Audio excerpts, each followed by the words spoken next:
You are beautiful. You are strong. You are love. You deserve to have the life you desire. It doesn't matter what others say about you. It's about what you say about you. You are worthy.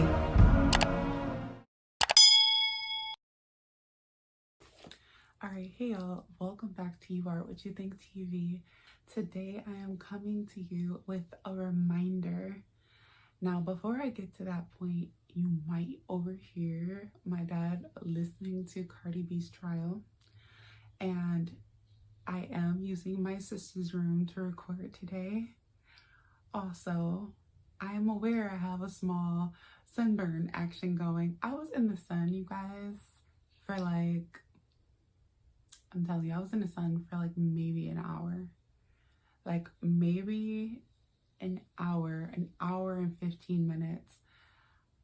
I don't know. This is crazy. I'm about to throw some fresh aloe on it and let it do what it's supposed to. But anyway, getting back to the video, when you navigate throughout the day, it can be difficult sometimes to stay focused when it comes to being mindful and positive and on task with what it is you're supposed to be doing. And I was struggling with coming up with a topic for this week, but it's funny because it's almost like perfect timing, because I remembered I was going to write down and jot down some important notes that I wanted to remember from a book I had just reread, and it made me think I need to have something that I can refer to every morning that can be a positive reminder for myself whenever I wake up. That way, throughout the day is something I can think back on if something tries to take me out of my character. Now, it can be difficult sometimes because people usually think that negative thinking or negative speaking can come from a negative interaction, when in all actuality, sometimes you can be affected by the things you watch, the things you listen to, things you may overhear.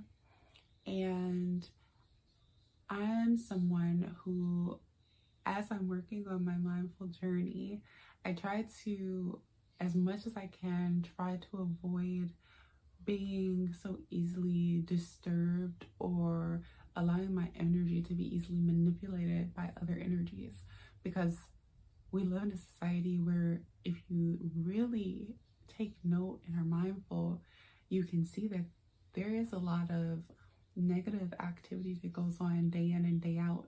And while there is a lot of negative, there is a lot of positive too, but you have to be mindful in order to tune in to that positive. Sometimes it's easier to pick up on the negative because I don't know about you, but I dare you to go through your day and to take note of any negative thing you hear, say, feel. It seems so almost natural. And I feel like it's a flaw that we as people have that's been learned over time. And to try to reverse that flaw and to try to practice positive behavior, I not only do my 5 a.m. yoga, which is super important. I know that I remember while reading The 5 a.m. Club by Robin Sharma that if you wake up and the first thing you do is get your body moving, your blood pumping, you're usually more alert after you shower and once you're ready to start your day than if you just roll out of bed and take your time getting ready and kind of groggy and finally get to work or to whatever task you're supposed to do. So I know for a fact that me doing yoga from Monday through Friday so early is extremely beneficial to my productivity. But going into my daily reminder, this is something that I'm going to have next to my headstand chair because that's literally right next to my bed. But if you can, I would definitely recommend you create your own daily reminder, or you can even use mine. I have absolutely no problem with that because I am going to read it.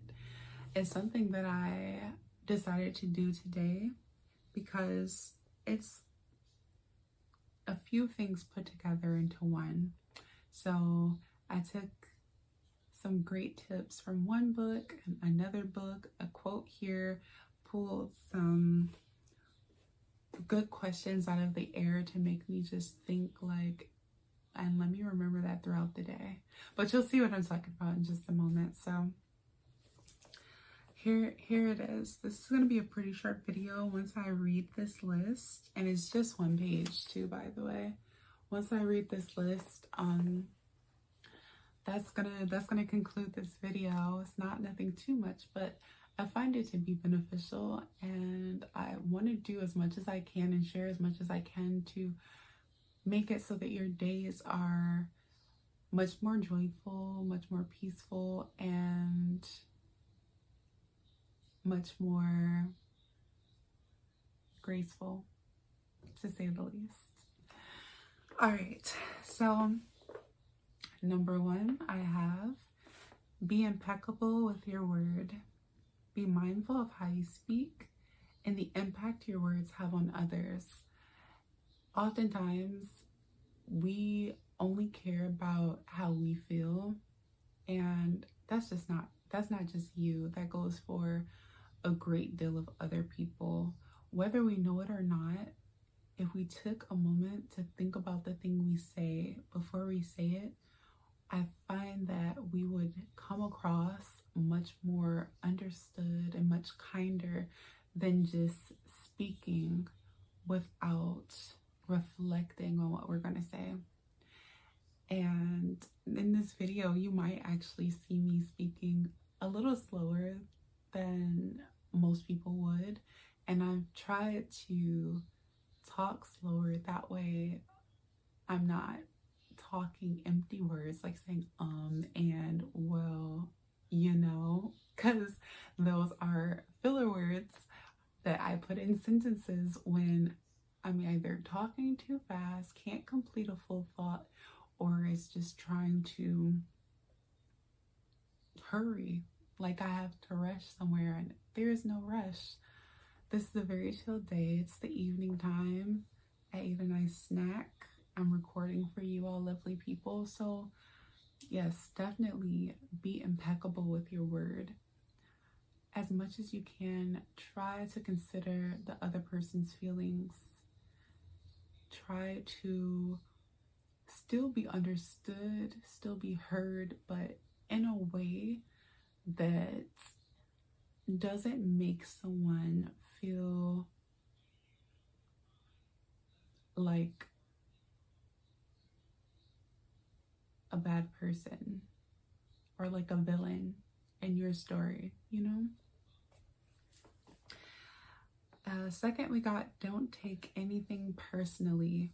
Now, a lot of this stuff that you might hear has to do a lot with accountability, and I'm so big on accountability and integrity and things like that, as some of you may already know. But don't take anything personally is big because you have to be mindful and extremely aware of the fact that you are your own person, but we share space with billions of other people and living beings. With that being said, you have to remember that as you navigate through your life, that there are other people who are going through so many different other things than what you can possibly imagine. You know, they say every day a child is born, every day someone loses a loved one. With that being said, don't think that every negative encounter with someone in the outside world is a reflection on how they directly feel about you, especially if they don't know you. Especially if they don't know you. Honestly, it could be a coincidence. It's a high likelihood that there could be a lot of coincidence in a negative interaction or a misunderstanding. So sometimes, especially if you don't know the person, just kind of let it go. Give that person grace. And third, we have don't make assumptions. I know I am terrible because that's one of the areas I have to work on. If I'm being honest, people make assumptions all the time, but it is so wrong to assume. And even if I don't verbally assume or spread a rumor or something that may not be true, sometimes I can think, which in and of itself is an assumption. So when it comes to assumptions, be mindful of the things that you think too, because even if you're not saying something and assuming something verbally, to think it is just as bad in my book. And it's something I take full responsibility for, and I definitely have to work on. And number 4, always do your best. Your best may look different on different days, because if we're being honest, our energy levels are different on different days. You just never know, especially as it pertains to the monthly cycle with the full moon and all of that good stuff. You have to work on really understanding your body and really understanding how you navigate through the month in order to know what your best looks like.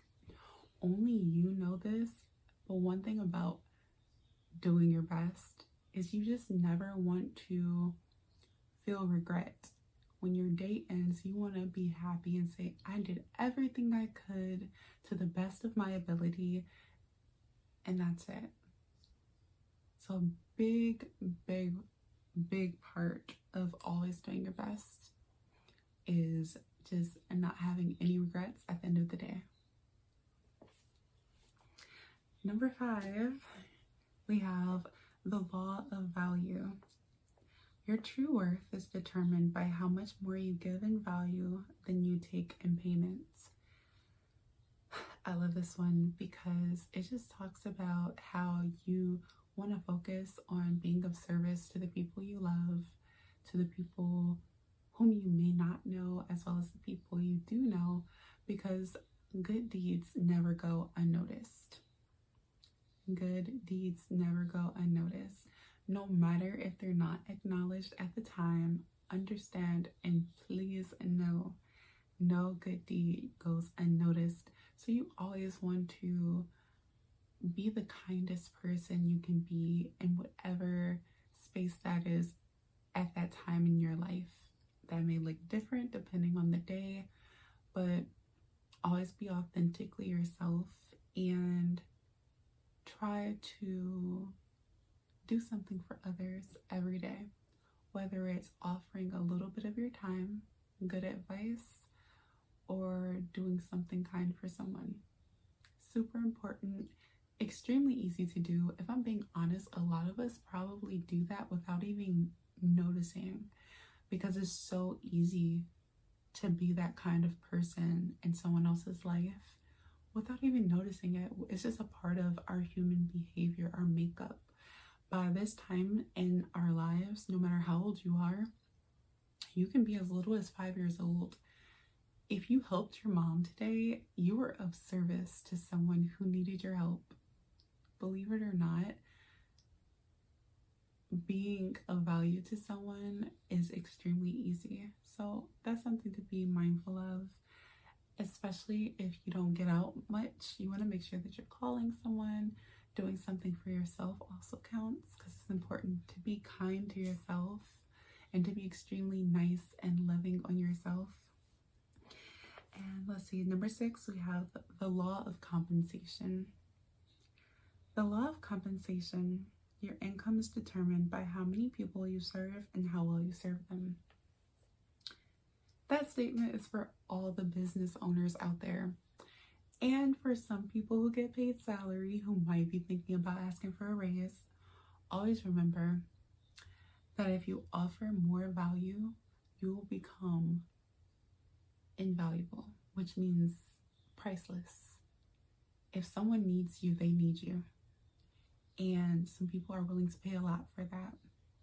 When it comes to being in business, if you have a service or product that does everything you say it does and then some, and your price is reasonable, but you know what it's going to do for many people, so you keep it at a respectable rate, then that speaks volumes on your character. and on the kind of person you are. And people need that. People need that. There are some people who aren't given as much kindness as maybe you or I. And there are some people who are in need of a lot of love and a lot of kindness. So to be kind as much as you can when you can, whether it be in services, products, or any way possible, is just like icing on the cake for you, because you just never know how much your kindness may mean to someone else. All right. Law number 7, the law of influence. I said law number 7. First of all, these are not laws, but anyway, number 7, the law of influence. Your influence is determined by how abundantly you place your people's interest first. And this one is for all the influencers, because while I'm aware that there are some influencers who are extremely mindful of the products and things that they share, this video is for those who are willing to do a lot for the money. Please, please, please do not put money above what your voice can do for large masses of people. When you have the influence to persuade or influence thousands of people, that is a gift. That is a gift, and everyone doesn't have that gift. It's extremely special, and it should be used in the best way humanly possible. So please, please, please, when it comes to you representing certain brands, products, or services, do your research, do your due diligence, because your influence could help someone. But if you don't do your research, one day your influence could possibly hurt someone. And I'm almost certain that you don't want to be on the negative end of that conversation. Moving on. Number 8, the law of authenticity. The most valuable gift you have to offer is yourself.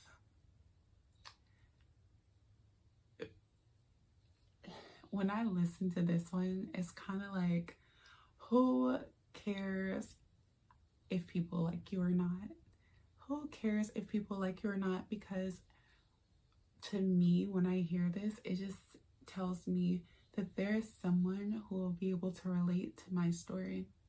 There's someone in the world who can relate to your story. Oftentimes we care too much about how people think about us, how people feel about us, and we lose ourselves and other people's perception of who we are, which could be false, by the way. It could just be the narrative that they see from their perspective based off of their interactions with you, or based off of what someone else might have told them about you. So be careful and just always be yourself, because lies always come out and truth always comes out too. It's just a matter of time. So be yourself through and through, and you'll have absolutely nothing to worry about.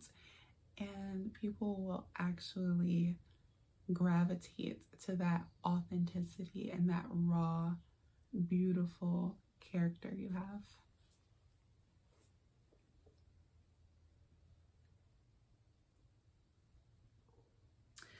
The law of receptivity is number 9. The key to effective giving is to stay open to receiving. It's so good to give. It's so good to have a big heart full of love that you want to just share it with everybody. But please, no matter how much you have, understand that there is a yin and a yang. When you give, you must be open to receive, whether it's a compliment, whether it's a gift, whether it's help. always be open to receive. Now, if you don't want to receive, still thank the person because it still counts.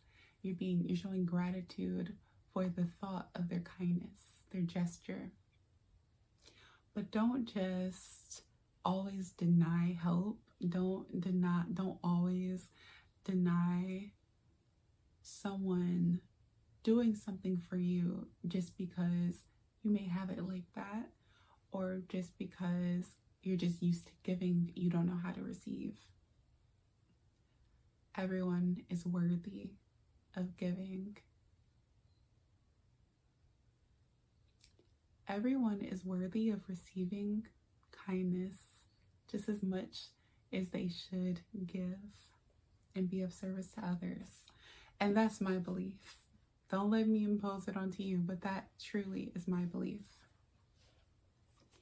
Number 10, being able to move your body is a gift. Never take it for granted. Waking up and just thinking, I get to do a full body stretch before I get out of bed. I get to get out of bed without assistance.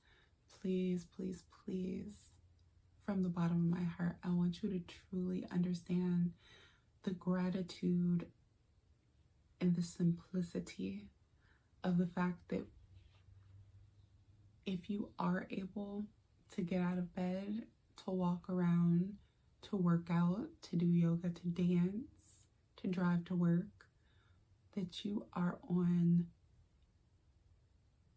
a different side of the road than some other people. And please be grateful for it, because you best believe that people on the opposite side of that road will be extremely grateful to have that ability. Number 11, you control how you feel, you control how you respond. Oh my goodness, y'all. I've talked about this before. Definitely not going to go in depth about it. It's pretty simple. You can't control how people speak to you. You can't control what people do to you, but how you respond is entirely in your control. Understand that it can be so difficult to be the mature one sometimes, to be the kinder person, and to be the person that is being mindful when someone else is not. But that is your right, and you should exercise it as much as you can. Okay. Number 12. Matching energy could potentially mean you lowering your vibration. I have done this. I have done this many times before. Please, the reason why you want to refer to number 11, you control how you feel, you control how you respond, is because matching someone's energy could potentially slowly tarnish your own vibration, your own frequency, which you worked so hard to get up here. You want to vibrate at a loving frequency. You do. It's a beautiful space to be in. But to allow someone else's negativity to pull you down is just something you don't want to allow to happen as much as you can. I have done that. I have lowered my vibration a few times, maybe more than a few times, but it's not just knowing that's important, it's being extremely aware of the fact that I have allowed my energy to be disturbed by someone else's energy. Please work to strengthen your self-control, because that's what it is. It's being able to control and have discipline in that area where you just breathe in and breathe out. You refer to pranayama or a mantra chant, or you think of something that brings you joy or happiness so that you don't freak out and go exactly where they want to go. Oftentimes when people attack you when you're not even in that space, they're trying to test you to see if they can pull you down from that high frequency. Number 13. This is the last one, y'all. I'll probably add more as time progresses, but this is all I got right now. I thought this video was going to be shorter than what it is, but clearly I have more to say. So here we go. This is the question I want you to think about when someone could be creating stress in your life. You may be at work working on something difficult, may have a deadline coming up. Your child could be screaming in the background while you're cooking dinner and on the phone, while you're getting ready to argue with someone because they're frustrated and you're annoyed, so you're going to match their energy. Please think about this. How much is your peace worth? How much is your peace worth? Peace in my life is so expensive, and I'm not going to even hold you. Stress, toxicity, negativity, all of that can affect your health and your well-being. So when you think about peace and you think about how much control you have over your body, your mind, your emotions, you then get to make an educated decision on how you're going to allow the outside world to affect you, your soul, your presence in whatever space you are, your presence. If you're emanating and working on creating peace because you've had a long day, because you are doing a lot of things and you're trying to reel it in and you're trying to multitask, think about it. How much, just say it to yourself, how much is my peace worth to me? After thinking that, you may have to take a minute, go into the bathroom, get a sip of water, sit down for 5 minutes to really allow that to sink in before you go forward. But I promise you, every time you are going to think, oh, it's not going to be worth it, because that negative energy I could have fed into, or I could have responded to that in this way. Breathe. And really, maybe you might have to go have a conversation with God in the bathroom. Listen, sometimes it takes a lot to elevate and to work on becoming the person God always intended for you to be. But it is your responsibility. It is your responsibility to put forth the right actions to make that happen. You have to decide. It is entirely up to you. It may seem like a lot. You can potentially maybe work on a few of these things, but like I said, these are just reminders. I read things, I come across things, and I'm just like, I love this. I love this. Oh my God, let me write this down. Let me take a screenshot of this. And I don't look at it every day. And sometimes I forget it, and it's things that I know could help me when it comes to being mindful throughout my day, especially after I finish my 5 a.m. workout. If I am to read this right after getting out the shower, it'll be able to program my mind, hopefully better than not doing it, to prioritize peace, but then to also be mindful of the things that I'm doing day in and day out. So that is today's video. I hope you all enjoyed it. please let me know in the comments section down below. Did you enjoy this? Is this something that you're going to implement within your daily schedule? Did you find this information beneficial? Please let me know in the comments section down below. If you enjoyed this video, you already know what to do. Give this video a thumbs up and subscribe if you're new to my channel. Welcome, welcome. If this is your first video or intro to You Are What You Think TV, my name is Ava. My name is Avani, but I go by Ava sometimes. So welcome, hello everyone. Thank you for watching my video, and until next time, everyone, be well.